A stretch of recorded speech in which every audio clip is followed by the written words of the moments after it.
The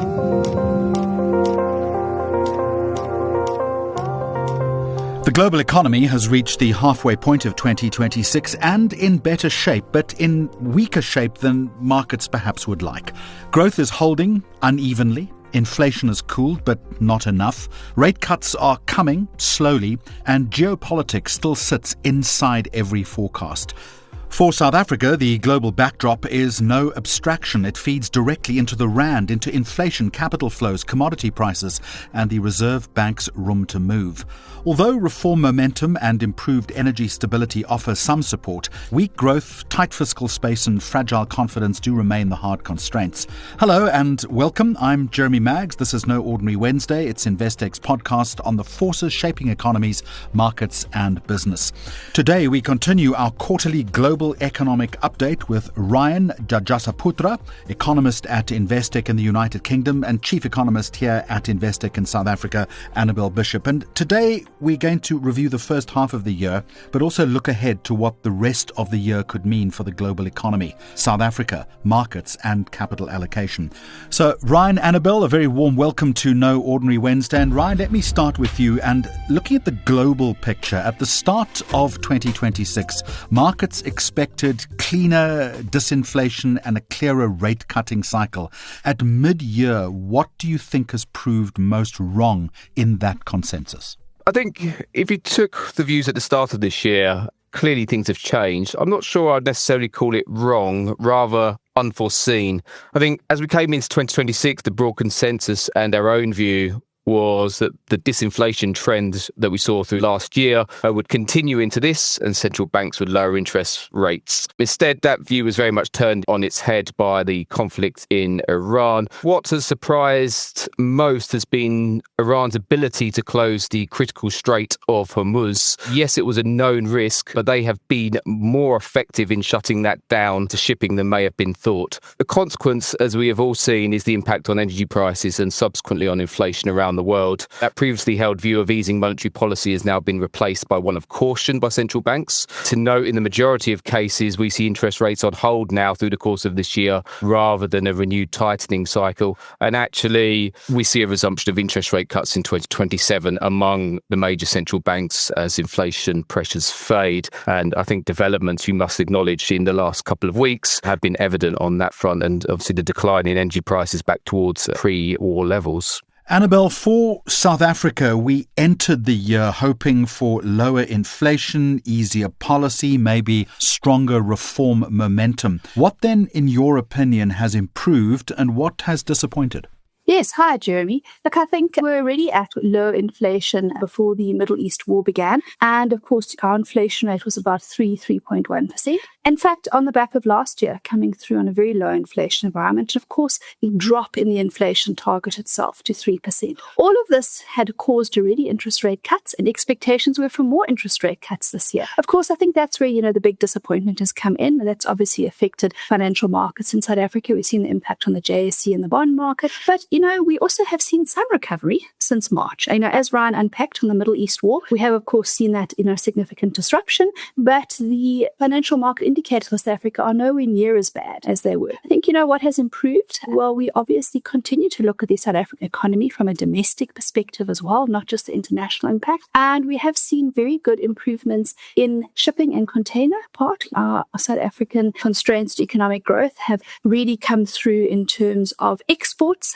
And we have seen the number of containers rise significantly. We've obviously seen a lot of repair and rebuild in that space. It is not complete. There's still a long way to go, many years to go. But in fact, we did see a good GDP results in the first quarter also as a consequence of that. Of course, the second quarter is going to be beset by the Middle East war. But we already see this as a temporary interruption. We continue to believe that we're eventually going to get to a 3% economic growth rate in South Africa. Ryan, global growth has held up, but the distribution is uneven. So is this, in your opinion, a resilient global economy or a US-led cycle with weaker economies simply being pulled along? I think if you're looking at the global growth picture right now, yes, distribution is uneven. I think what I would say is, firstly, is that global growth has held up better than expected, certainly defying some of the gloomy warnings at the start of the conflict of a possible global recession. Obviously, that's not happened. I think when you want to try and look into some of the reasons why, yes, a degree of uneven distribution has been seen. Net energy exporting countries such as the US have certainly been more insulated to the energy shock. That said, economies generally have been resilient, and I think there's some factors behind this. I think one part is the manufacturing sector, which has held up better than you may have thought, particularly when you compare it back to kind of 2022, and the energy shock as a result of the Ukraine crisis resulted in significant headwinds to the sector. But actually what's happened is that you've seen a rush of front loading, i.e. firms rushing through new orders in an attempt to avoid expected price rises and supply chain disruptions, which is actually what you saw last year ahead of Trump's Liberation Day tariff. So that's been a factor. That is only a temporary boost, and we are starting to see some signs of that fading. But I think given that at least we appear to be on a diplomatic path with regards to the conflict in Iran, that hopefully reduces some of the uncertainty and leads to some improvement in confidence, leading to some recovery in the service sector, which has actually been soft of late. Annabel, in your opinion, what does US resilience actually mean for South Africa? I think that's quite a key question, because it actually does have a significant impact. What one often wonders, how does the fearing of the US economy, really impact us, our livelihoods here in South Africa? But of course, we are facing potentially US interest rate hikes. Now, that doesn't mean that they're definitely going to materialize, but certainly expectations are that they're going to be at least one hike in the US, possibly more. And that tends to weaken the rand. Now, of course, as you know, the rand is very important for us from an inflation perspective. A weaker rand feeds through into higher prices in South Africa, and not least of all because we obviously import oil and petroleum products, which are priced in US dollars. And of course, there's a translation effect there of the rand. But obviously, the rand is also quite key as well from other perspectives, whether it's a sentiment issue. And indeed, overall, the fact that the US economy has been very resilient and actually continues to likely be so will obviously feed through into a good impact on global economic growth as well. Certainly for South Africa, from an economic growth perspective, obviously we need a low and more moderate inflation rate, and that obviously does come back to some currency strength as opposed to weakness. The stronger the US is, the more likely they probably will look to hike given their higher inflation environment. And we'll just have to see what happens with the overhaul of the monetary policy and other areas they're looking at. Ryan, I think it's fair to say that Europe, the UK and China are not necessarily moving in the same cycle as the United States of America. What explains that gap? I don't necessarily say that they're not moving in the same cycle. I'd say there's certainly a difference in performance. I think when we look at the US has certainly been and expected to be the outperforming major advanced economy this year, and I guess into next year as well. And I think there are key reasons for that. As I mentioned earlier, it's been more insulated from the energy shock because of its net energy exporter. Added to that are some specific factors. For example, at the start of this year, you saw some tax rebates, which have been a boon for household consumption. And I think the big thing which you can't ignore is the AI boom in the US. And that is certainly more evident there than it is elsewhere and shows no signs of slowing. I guess just to put this into some kind of context, if you look at estimates of AI capex expenditure this year, you're looking at around $700 billion. Next year, estimates kind of topping $1 trillion, roughly equivalent to around 2% of GDP. So that is a significant factor. That's not to say we're not seeing growth expected to pick up elsewhere now that it appears that the headwinds from the Middle East may be ebbing. Europe, for example, should benefit from the ramp up in defence and infrastructure spending, especially in Germany, which is the largest member of the EU. I think at the moment, though, it's just the case that there are more US idiosyncratic factors that are providing a greater uplift. Annabel, talking about growth, South Africa's constraint in that respect is often described as structural. If you look at the lens right now, what do you think the most binding constraint is? We've already talked about Transnet and, of course, the impact on South Africa's economy from that perspective. And that is a very big binding constraint for us, the inability to meet export demands and indeed even the demands of internal producers in our economy in order to obviously provide both the rail capacity and obviously sea capacity to get the goods out the country or around the country. But also, of course, as well, what's quite key for South Africa is that we have a lot of constraints coming through from our municipalities, and that often manifests in insufficient water supply or other areas. And of course, that also talks to damaged roads. The municipalities as well, of course, have debt and also the impact on the fiscus, the impact on credit rating agencies. But overall, the bottom line, I think, for South Africa is rather one of an overall improvement in all areas of the structural constraints. So not only looking at perhaps transport or only looking at municipalities and water supply, which of course are very key as well, but rather perhaps looking through the lens of Operation Bulunglela, which looks to overcome many of these areas and really in a strong concerted working environment, including of course as well electricity. While we moved away from load shedding, we have what's known as load reduction. So there's a huge amount of work to be done for South Africa still from a structural perspective, and I think all of these areas are actually getting equal support. Certainly, the transport industry is absolutely key. The more improvements we can make there, the more job creation we'll have as well. Ryan, I want to ask you a question, if I can, about language and definition. Investors still talk about emerging markets as one asset class. I just wonder if that framing maybe has become a little too blunt a word in an environment where policy, credibility, trade exposure, and I guess fiscal risk all differ so widely. Yes, I think the use of such terms is true in any sense when you frame several different countries under one very broad brush banner. I think that can be the case whether you're talking about emerging markets or indeed advanced market economies too. I think the term can be useful as a differentiator between advanced and emerging markets perhaps, but yes, I totally agree that you need to assess the individual countries on their own merits. And I think one point that highlights this is that, say, for example, if you look at the MSCI, they categorize South Korea, one of the wealthiest countries in the world, as an emerging market. And you can't really put that into the same basket as Egypt, for example. So, Annabel, to pick up on what Ryan is talking about, judging a country on its merits, where then does South Africa sit in that more selective emerging markets landscape, do you think?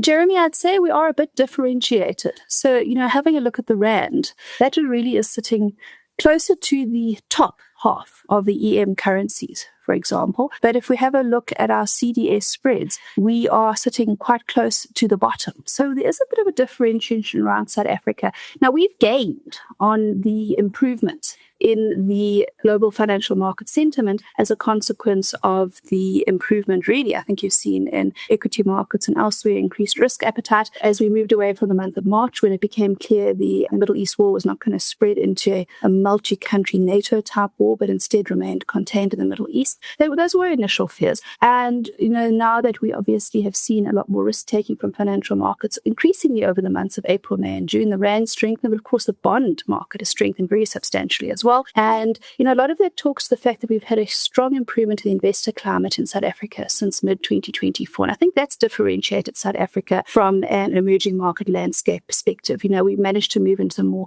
selective, perhaps EMs from an investment perspective. And I think that's expected to resume after the fears around the Middle East war pass again, because South Africa has improved so much in terms of its inflation environment and its monetary policy and just confidence in general, reduction in political risk. And while, as I said, the Middle East war has derailed this, we do expect that we'll continue to see further improvements as the government of national unity gains more traction.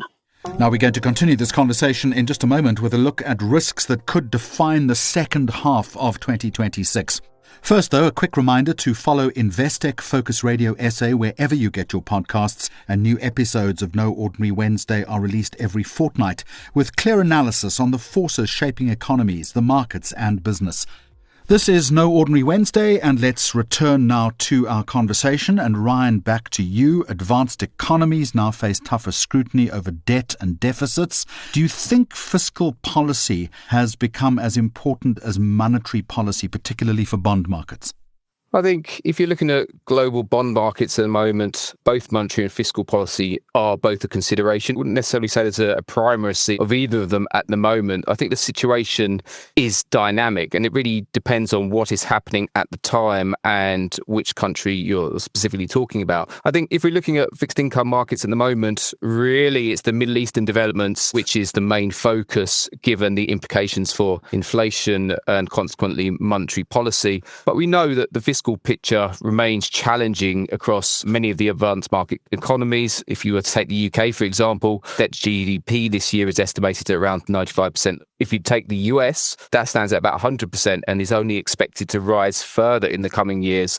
Trying to disentangle fiscal concerns in bond pricing is perhaps not as clear-cut as it can be in emerging markets at times. I think what we have seen in recent years is a rising term premium and an underperformance at the longer end of some sovereign curves. And that provides some indication that kind of fiscal metrics, the outlook is on markets' minds. I think, though, in terms of real fiscal pressures, those worries only really show up in bond markets when you've really got a problem. And I think if you were to take the UK as an example, former Prime Minister Liz Truss's ill-fated mini-budget in 2022 provided a prime example of that. Annabel, fiscal credibility, of course, remains central to South Africa's investment case. What do you think markets would need to see by the end of the year to believe that our path is improving?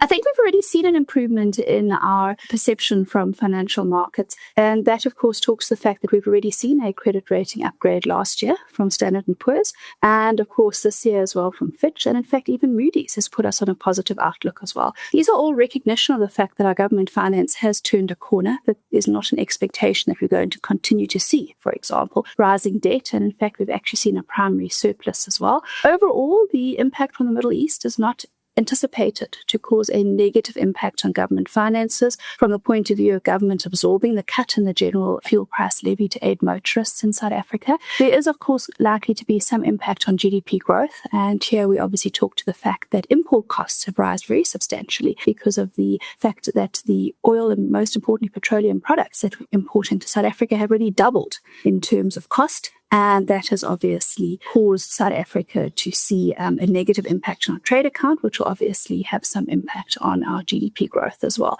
But really, financial markets want to continue to see fiscal consolidation in South Africa. That's what they want to continue to track, to believe that we're on a steady upward trajectory. And of course, the mini budget towards the end of this year will be key, as will continued careful expenditure and obviously continued growth support as well. So, Annabel, you talk about fiscal consolidation. In this world then where all governments are needing capital, what must South Africa do then to avoid being treated simply as optional?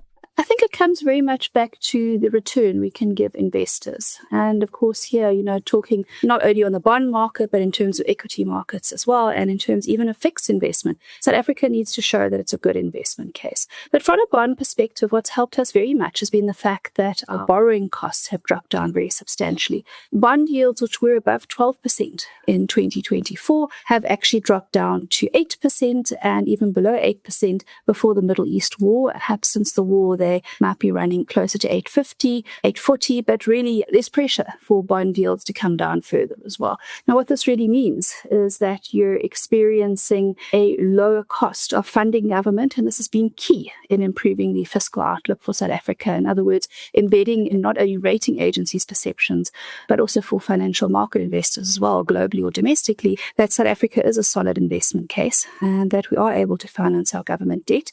And I think from that perspective, it increases the safety, perhaps, although, of course, there always is some risk, but it will increase, I think, the ability for investors to continue to place money in South Africa. We've seen a lot of foreign investment in South Africa, but also, of course, what will help, if you want something definitive, will be South Africa managing to get back into its investment grade credit rating, a status that it had. Now, we're generally on a double B. We were on a double B minus, and expectations with these positive outlooks that a number of rating agencies still have us on means that we can go to double B plus. They're indicating we'll go to double B plus if we continue on this path. So essentially, that's one notch below investment grade, and moving to investment grade, I think will certainly give the boost to confidence that many investors require.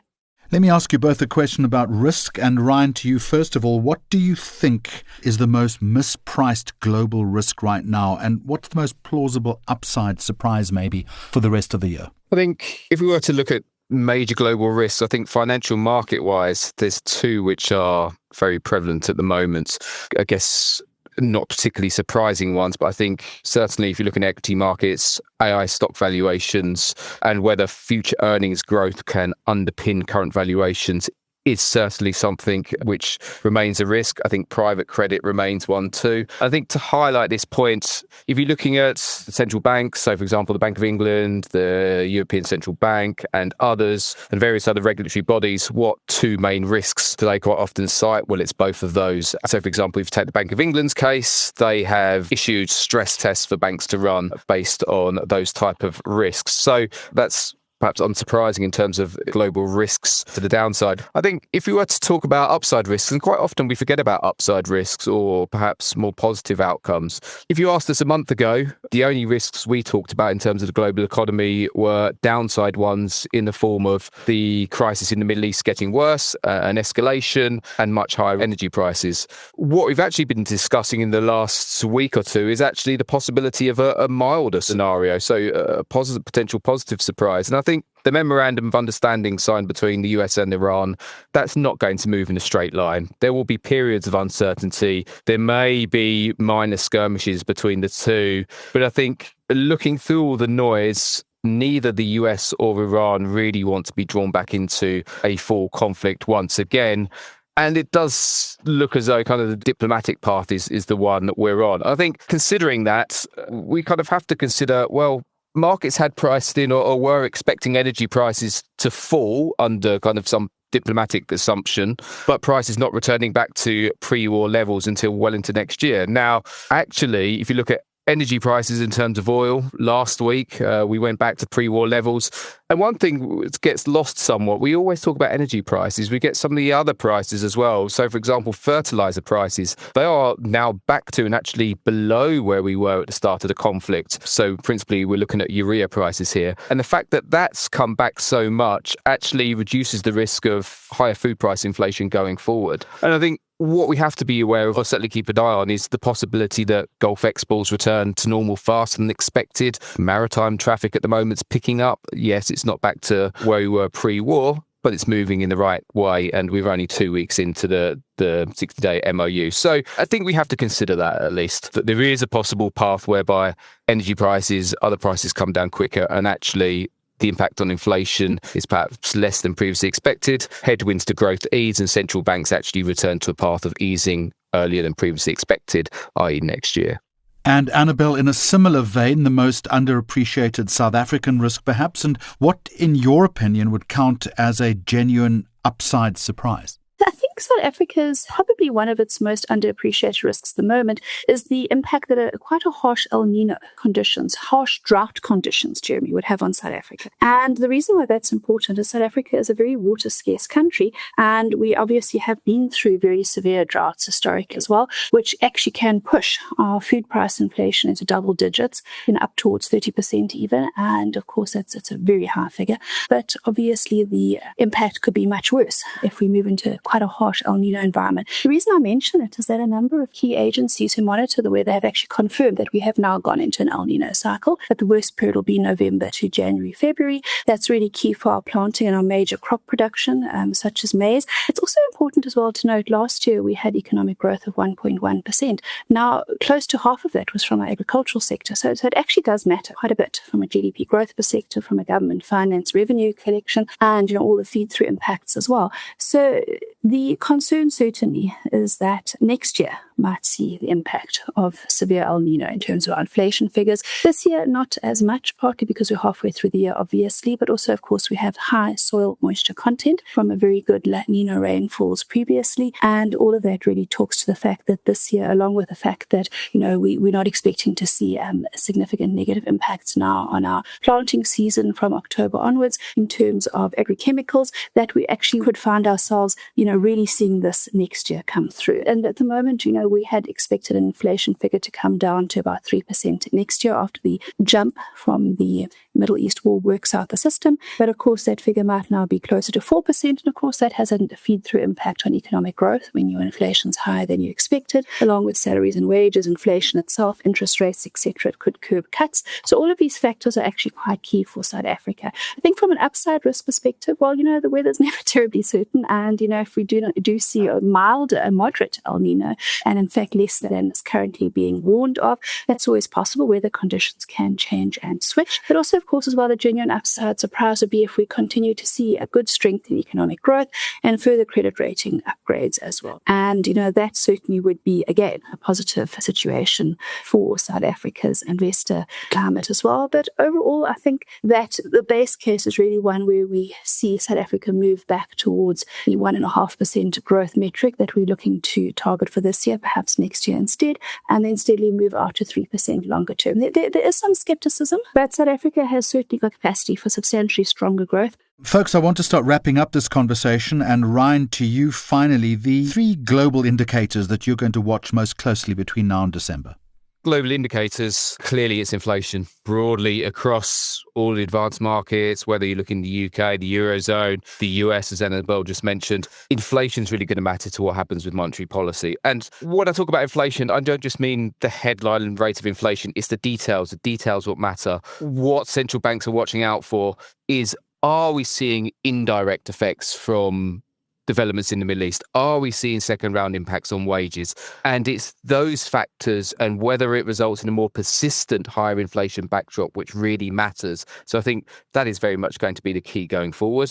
What fascinates me in terms of other variables is the Strait of Hormuz and vessel traffic. Why is that something I'd keep an eye on? Because crucially, it's key to understanding how the energy supply disruption is evolving, and would give you some insight into possibly whether we are moving to a situation where actually the outlook is more mild than previously been expected. So I think that in turn will feed into the kind of inflation backdrop and central bank policy as well. So how developments evolve through that strait is really going to be the key thing, I think, for everything through the rest of this year. And Annabel, last word to you. What are you looking for that will tell us whether the economy is gaining traction or losing momentum? Well, I think, 3 indicators I'd look at, certainly one of which is fiscal policy, which we've discussed a lot.